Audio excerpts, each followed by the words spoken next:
Welcome back. So today's video blog is on finding forgiveness. And for me, I think this is one of the most significant steps in overcoming something or healing from something, because so often the forgiveness is the key to unlocking the door to the next phase. Because for so many of us, we hold or harbor a grudge or resentment or anger towards somebody or something else.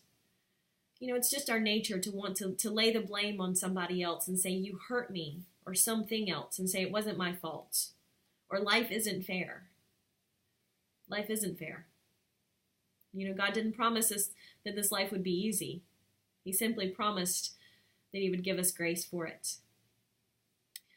So when I talk about forgiveness, whether it's forgiving yourself for something you wish you had done differently, or forgiving someone else for a wrong that you feel like they've done, or maybe it's forgiving God, wondering why you had to go through what you went through.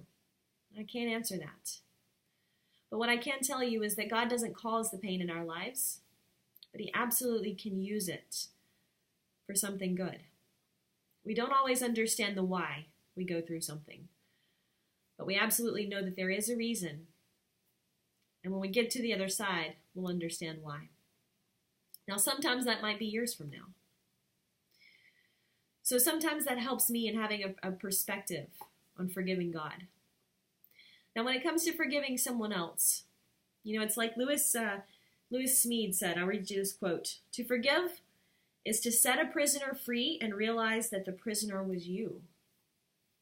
When we harbor resentment or hatred or anger towards somebody else, I think it's important to realize that, Jesus came and died for us to forgive us for our sins so that we could have forgiveness.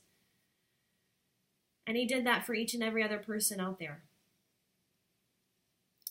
So that means we don't have the right to hold on to anger or hatred or bitterness towards someone else, because Jesus already forgave it, just like He forgave us.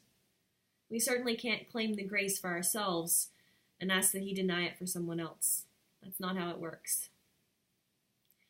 Now, when it comes to forgiveness for ourselves, we can spend the rest of our life regretting something that we've done that we wish we had done differently. Perhaps it's a choice made. Maybe it's a little choice. Maybe it's a big mistake.